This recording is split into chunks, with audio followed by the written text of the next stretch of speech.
जय हिंद दोस्तों, आप सभी का फिर से एक नए वीडियो में स्वागत है। अपने आज की इस वीडियो में हम जानेंगे कि घोष वर्ण किसे कहते हैं। ठीक, उसके बाद हम जानेंगे कि अघोष वर्ण किसे कहते हैं, घोष वर्ण अघोष वर्ण किसे कहते हैं। फिर हम उसके बाद जानेंगे कि अल्प प्राण व्यंजन किसे कहते हैं, अल्प प्राण व्यंजन की संख्या कितनी होती है, महाप्राण व्यंजन किसे कहते हैं, महाप्राण व्यंजन की संख्या कितनी होती है, यानी इन सभी के बारे में जानेंगे। ठीक, तो सबसे पहले हम घोष वर्ण, ठीक, और उसके बाद अघोष वर्ण, अल्प प्राण व्यंजन, महाप्राण व्यंजन, इन सभी के बारे में जानेंगे दीदी। ये वीडियो जो है घोष वर्ण अघोष वर्ण अल्प प्राण महाप्राण के बीच होने वाला है जी। तो चलिए इस वीडियो को बिना देर किए स्टार्ट करते हैं।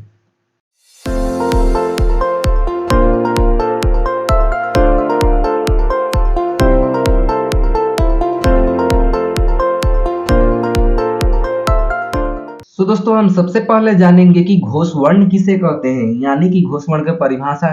ठीक, तब परिभाषा इसका कहता है कि जिन वर्णों को उच्चारण करते समय हमारे गले में कंपन अनुभव होता है वैसे वर्णों को घोष वर्ण कहते हैं।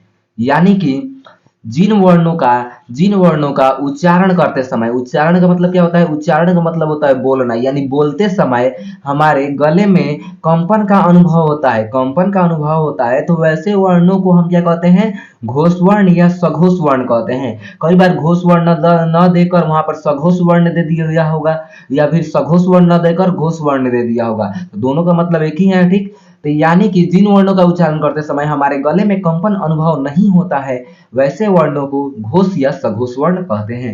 परिभाषा क्लियर हुआ, परिभाषा क्लियर हुआ ना जी। चलिए आगे बढ़ते हैं। आगे हम जानते हैं कि घोष वर्ण की संख्या कितनी होती है। तो घोष वर्ण की संख्या की बात करें तो कितना होता है जी, 31 गो होता है। कितना, 31 होता है ना जी।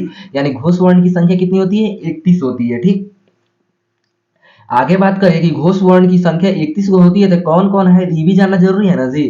तो यहाँ पर देख लीजिए कि प्रत्येक वर्ग का, ठीक, यहाँ पर हम आपको बतला दे रहे हैं, ठीक, प्रत्येक वर्ग का, इसमें का स्पर्श व्यंजन के प्रत्येक वर्ग का तीसरा, चौथा और पांचवा वर्ण जो होगा वो क्या होगा जी, वो हमारा घोष वर्ण होगा। क्या होगा, घोष वर्ण होगा। ठीक, तो आप अपने से प्रयास कीजिएगा। तो इतना याद रखिए, प्रत्येक वर्ग का तीसरा, चौथा, पांचवा, यानी जितना ही ग्रीन वाला है ये सब क्या होगा जी, ये सब हमारा घोष वर्ण होगा। क्या होगा, घोष वर्ण होगा। यानी कि जैसे ग, घ, अंग, ज, झ, इय, ड, ढ, अण, द, ध, न, प, ब, भ, म, यानी कि क्या होंगे जी, घोष वर्ण होंगे।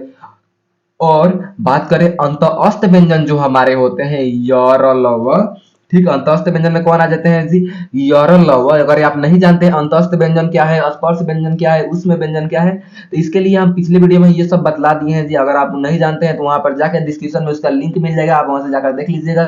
ठीक, तो वो देखने के बाद ही आपको ज्यादातर समझ में आएगा, तो वो वीडियो देख लीजिएगा। ठीक है, तो अंतअस्त व्यंजन जो य, र, ल, व होते हैं वो भी क्या होते हैं जी, हमारे घोष वर्ण होते हैं। क्या होते हैं, घोष वर्ण होते हैं। ठीक, अगर बात करें और कौन घोष वर्ण होते हैं तो जान लीजिए हमारे जो 11 स्वर्ण वर्ण है, 11 स्वर्ण वर्ण है वो, जैसे कि जो हमारे 4 गो हर्ष स्वर है और जो 7 गो दीर्घ स्वर है। 4 गो हर्ष स्वर में कौन कौन जी, तो अ, छोटी ई, छोटा ऊ, और क्या है जी, री। ठीक, उसके बाद आ, उसके बाद क्या आ जाएगा, बड़ी ई, बड़ा ऊ, ए, सॉरी, ए, आए, ओ, ठीक, अ।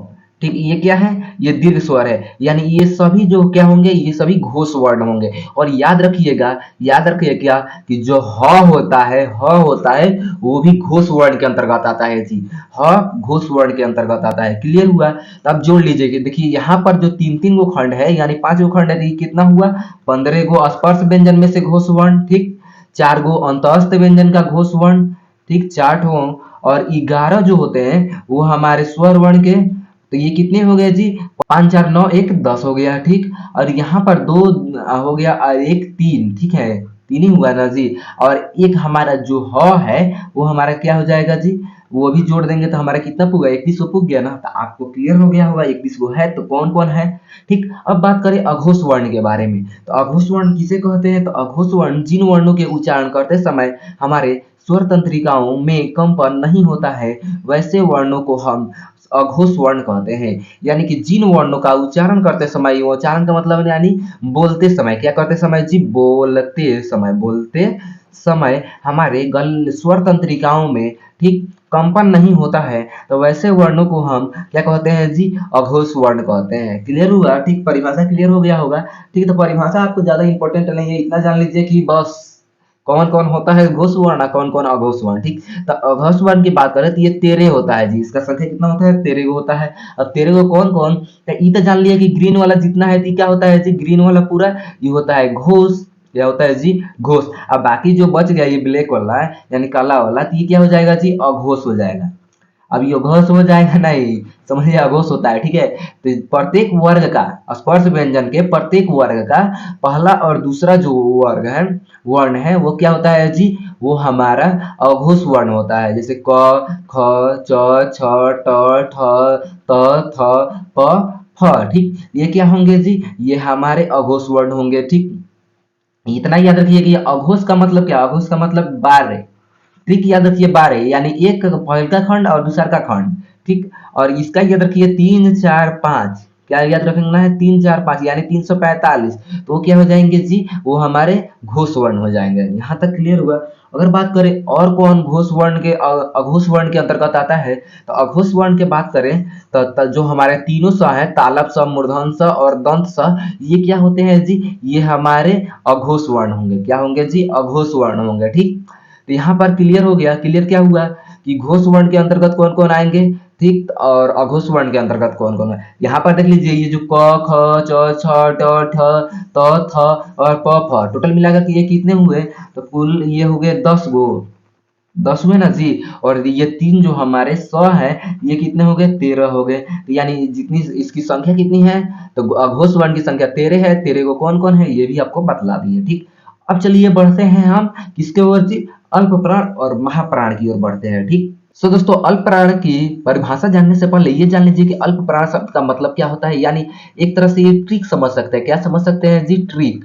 ठीक है, यहाँ पर ट्रिक ट्रिक समझ सकते हैं परिभाषा याद रखने का। ठीक, तो अल्प प्राण जो है दो शब्दों के मेल से बना है, एक तो अल्प, दूसरा का है प्राण, अल्प प्राण। ठीक, अल्प का मतलब क्या होता है, कम, क्या होता है जी, कम। और प्राण का मतलब यहाँ पर वायु मान लेना है। क्या मान लेना है, वायु। ठीक, मान लेना है, क्या करना है, मान लेना है। मानने में किसी का कुछ नहीं जाता है। ठीक है, तो मान लेना है, माना, सॉरी माना यहाँ पे लिखे मा,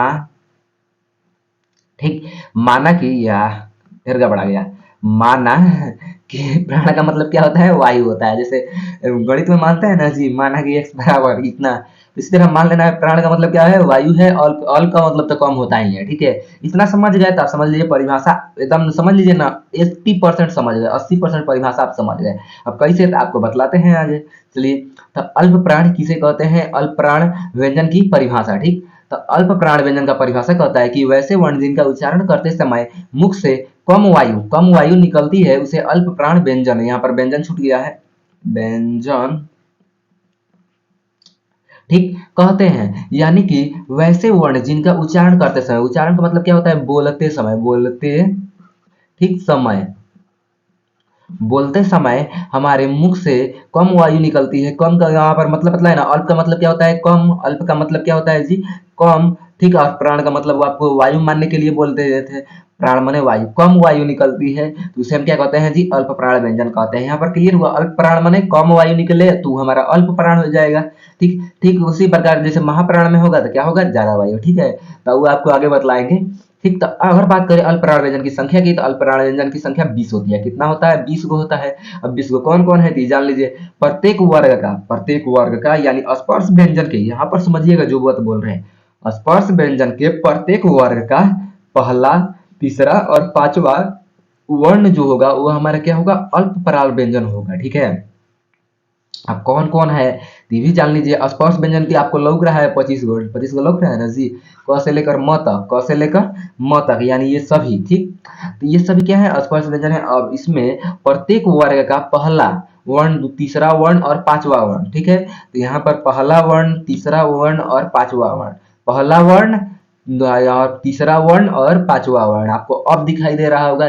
यहाँ पर जितना बचा, ठीक, यहाँ पर जितना है जैसे क, ग, अंग, च, ज, इ, ट, ड, अण और क्या है जी, त, द, न, प, ब, म, ये क्या है जी, ये सभी अल्प प्राण व्यंजन है। क्या है जी, अल्प प्राण व्यंजन है। ठीक, अगर बात करें अस्पर्श व्यंजन में अल्प प्राण व्यंजन की संख्या, तब इसमें 15 को होता है। कितना होता है? 15 होता है। ठीक है, तो क ग ठीक अंग। ठीक है, तो इसका याद रखना है कि 135, ये जो ट्रिक है 135, 135 क्या होंगे जी? वो हमारे 135 गो नहीं, 135 जो है ये ट्रिक है, तो ये क्या होंगे जी? अल्प प्राण व्यंजन होंगे। 135 का मतलब क्या हुआ? एक से, तो पहला का पहला, प्रत्येक वर्ग का पहला वर्ण, ठीक, 3 से तीसरा वर्ण, और 5 से पांचवा वर्ण। ठीक है, और यह लव जो होते हैं अंतस्थ व्यंजन हमारे किसमें आते हैं जी? वो भी हमारे अल्प प्राण व्यंजन में आते हैं। किसके अंतर्गत? अल्प प्राण व्यंजन के अंतर्गत आते हैं। ठीक है, अल्प प्राण व्यंजन के अंतर्गत आते हैं। ठीक, और यहाँ पर ड नहीं है जी, ध्यान दीजिएगा, ये ड नहीं होता है, ये अण होता है। ठीक है, ये द्विगुणी व्यंजन के अंतर्गत आता है। यहाँ पर बिंदु नहीं बन रहा है। ठीक है, तो यहाँ पर जो है बिंदुएं नहीं बन रहा है। ठीक है, तो ये जो होते हैं अड़ा होते हैं, और ये किसके अंतर्गत आते हैं? ये द्विगुणी व्यंजन है, और ये अल्प प्राण व्यंजन के अंतर्गत आते हैं। अब देखिए कौन, यहाँ पर जो है अस्पर्श व्यंजन में 15 ठो जो है वो हमारे क्या है? अल्प प्राण है। और ये यर लव यानी ये 4 को जो अंतस्थ व्यंजन है, ये क्या है? अल्प प्राण है। और एक द्विगुणी व्यंजन का है, तो ये टोटल कितने हुए? 15 4 19, एक 20 गो। ठीक, यहाँ पर क्लियर हुआ 20 गो कौन कौन है। ठीक, चलिए आगे बढ़ते हैं, महाप्राण व्यंजन की ओर आप बढ़ेंगे। ठीक है, तो महाप्राण की परिभाषा जानने से पहले ये समझ लीजिए कि ये किन शब्दों का, यानी जिस तरह वहां पर ट्रिक बतलाए ना, मोटा मोटी तौर पर समझिए कि ट्रिक है। ठीक है, तो ट्रिक के तौर पर समझ लीजिएगा। ठीक है, तो महाप्राण व्यंजन जो है दो शब्दों के मेल से बना है। महाप्राण, महा का मतलब क्या होता है? महा का मतलब होता है ज्यादा।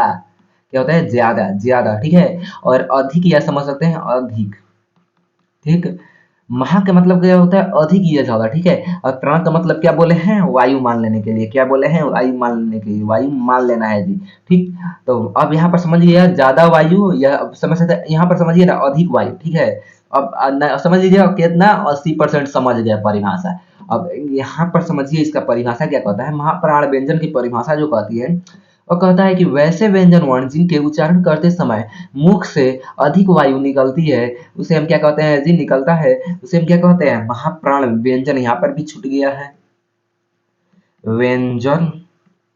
ठीक, महाप्राण व्यंजन कहते हैं, यानी कि वैसे वर्ण, वैसे व्यंजन वर्ण जिनका उच्चारण करते समय, उच्चारण का मतलब क्या होता है? उच्चारण का मतलब होता है बोलते समय। क्या करते समय जी? बोलते समय। ठीक, मुख से अधिक वायु निकलती है, अधिक वायु निकलती है, तो वह क्या हो जाएगा जी? हमारा महाप्राण व्यंजन के अंतर्गत आएगा। ठीक है, यहाँ पर परिभाषा भी आपका क्लियर हो गया होगा। ठीक, अब बात करें अगर महाप्राण व्यंजन की संख्या कितनी होती है, तो इसका संख्या जो होता है 15 को होता है। कितना? 15। ठीक, अब 15 को कौन कौन है, तो ये भी जान लीजिए। ठीक, तो यहाँ पर आपको कुछ, अब समझिए 15 को कौन कौन है। वहां पर ज्यादा दिख रहा था, तो वहां पर जैसे 1 3 5, यानी प्रत्येक स्पर्श व्यंजन के प्रत्येक खंड का पहला, तीसरा और पांचवा वर्ण क्या होता था? अल्प प्राण है। उसी तरह बचा कितना? दूसरा और चौथा वर्ण क्या होंगे जी? महाप्राण के अंतर्गत आएंगे। किसके अंतर्गत? महाप्राण के अंतर्गत आएंगे। ठीक है, आपको ये एक ही याद रखना है, या तो याद रखिए 1 3 5 वो कितना वो क्या होंगे? तो वो अल्प प्राण होंगे। या फिर 24 याद रखिए, वही क्या होगा? महाप्राण। बाकी बच गया तो वो तो क्या हो जाएगा जी? जैसे हम 24 याद रखे। ठीक, 2 और 4 याद रखे, ये महाप्राण होता है। ठीक है, तो बचा कितना? 1 3 5 बच गया, तो ये अल्प प्राण हो जाएगा। इसी तरह 1 3 5 अगर याद है तो समझ लीजिएगा बाकी कौन बचा? 2 3 2 4 बचा, तो वो क्या आ जाएगा? महाप्राण के अंतर्गत आ जाएगा। ठीक है, अब देखिए यहाँ पर जैसे बतला दिया है कि प्रत्येक वर्ग का, स्पर्श व्यंजन के प्रत्येक वर्ग का दूसरा वर्ण और क्या होगा जी? चौथा वर्ण। दूसरा यहाँ पर कोमा लगा लीजिए, दूसरा वर्ण और चौथा वर्ण जो होगा वो क्या होगा? हमारा महाप्राण व्यंजन होगा। ठीक है, और तालब स, मूर्धन स, दंत स या और ह, यानी उसमें व्यंजन क्या होगा जी? वो भी हमारा महाप्राण की कैटेगरी में आएगा। और ये ढ नहीं है। ठीक है, इस पे भी ये द्विगुणी व्यंजन है। ठीक है, तो ये भी किसके अंतर्गत आएगा? महाप्राण व्यंजन के अंतर्गत आएगा। ठीक है, तो यहाँ पर क्लियर हुआ कि अल्प महाप्राण व्यंजन, जैसे यहाँ पर 10 गो है ना जी, स्पर्श व्यंजन का 10 गो, जैसे ख, घ, क्या है, छ, झ, ठीक, ठ, और क्या है, ढ, थ, ध, फ और भ। ये क्या है? 10 गो जो है ये भी महाप्राण है। ठीक, और ये 4 जो है तालब स, मूर्धन स, दंत स और ह जो है ये क्या हुए? ये हमारे महाप्राण हुआ। और एक ये हो गया द्विगुणी व्यंजन का, ये क्या हो गया? ये हमारा महाप्राण। यानी टोटल कितने हुए? टोटल हो गए हमारे 15। क्लियर हुआ? 15 को कौन कौन है? समझ में आया? ठीक, तो एक बार आपको रिवाइज करवा दे रहे हैं पूरा, ठीक है, तो यहाँ पर पूरा एक बार रिवाइज करवा दे रहे हैं पूरा मेरा। अब समझिए, ठीक, अल्प प्राण महाप्राण के समझ लीजिए, ठीक है। उसके बाद ठीक, अल्प प्राण में कौन कौन आएंगे, तो 1 3 5, 1 3 5 क्या होगा, अल्प प्राण हो जाएगा। अब 1 3 5 याद रख लीजिए है, तो आप बीच में क्या छूट रहा है, तो बीच में छूट रहा है 2 और यहाँ पर छूट रहा है 4, 2 4 क्या हो जाएंगे, महाप्राण हो जाएगी। ये हो गया अल्प प्राण, अल्प प्राण हो गया, ठीक। और ये क्या हो गया, ये हो गया महाप्राण, क्या हो गया, महाप्राण, ठीक। ये हो गया महाप्राण, अल्प प्राण महाप्राण हो गया, ठीक। और जैसे अंतअस्थ व्यंजन जो होंगे, अंतअस्थ व्यंजन में य र ल और व, ये जो चार वो य और ल है, ये क्या होंगे, ये हो जाएंगे हमारे अल्प प्राण। और उसके बाद जो उस व्यंजन होंगे वो तालब स, जैसे यहाँ पर है ना जी, तालब स, मूर्धन स, दंत स और ह, ये क्या होंगे, महाप्राण होंगे। क्लियर हुआ? इतना क्लियर हो गया ना, तो समझ लीजिए हो गया, ठीक। और ढ और एक होता है अड़ा, ये क्या होंगे, अल्प प्राण एक, एक महाप्राण होगा, ठीक है। क्लियर हुआ? ठीक। अगर बात करें अब घोष अघोष जान लीजिए, ठीक। घोष अघोष जैसे आपको पढ़ा है, तो घोष क्या होगा जी, घोष, तो घोष में हो जाएगा 3 4 5, 3 4 5, ये क्या होगा, ये हो जाएगा घोष, ठीक। और क्या होगा, और बचा कौन, तो 1 2 हो जाएगा 12 होगा, ये क्या होगा, अघोष हो जाएगा, अघोष, ठीक। घोष अघोष क्लियर हुआ? 3 4 5 यानी घोष, और 1 2 ये हो जाएगा अघोष, ठीक। तो ये इतना ही याद रखना है, 3 4 5 माने घोष, 1 2 माने अघोष, ठीक। अब बात करें तो स्पर्श, यहाँ पर अंतअस्थ व्यंजन यानी य र ल और व, ये क्या होंगे, ये हमारे घोष वर्ण हो जाएंगे, ठीक। और इसमें ह जोड़ लीजिएगा, ये याद रखिएगा, ह जो होगा वो क्या होगा जी, हमारा घोष वर्ण हो जाएगा। और यहाँ पर तीनों जो स है, तालव स, मूर्धन स और दंत स, ये क्या होंगे, ये अघोष वर्ण होंगे, ठीक है। और ये इतना क्लियर हो गया। अब यहाँ पर ये भी जान लीजिए कि घोष वर्ण में 11 जो स्वर है, 4 गो हर्ष स्वर और क्या जी 7 गो दीर्घ स्वर, ये क्या होंगे, ये हमारे घोष वर्ण होंगे। क्लियर हुआ? यहाँ पर सब समझ में आ गया ना? चलिए मिलते हैं अपने अगले वीडियो में, तब तक के लिए जय हिंद, वंदे मातरम।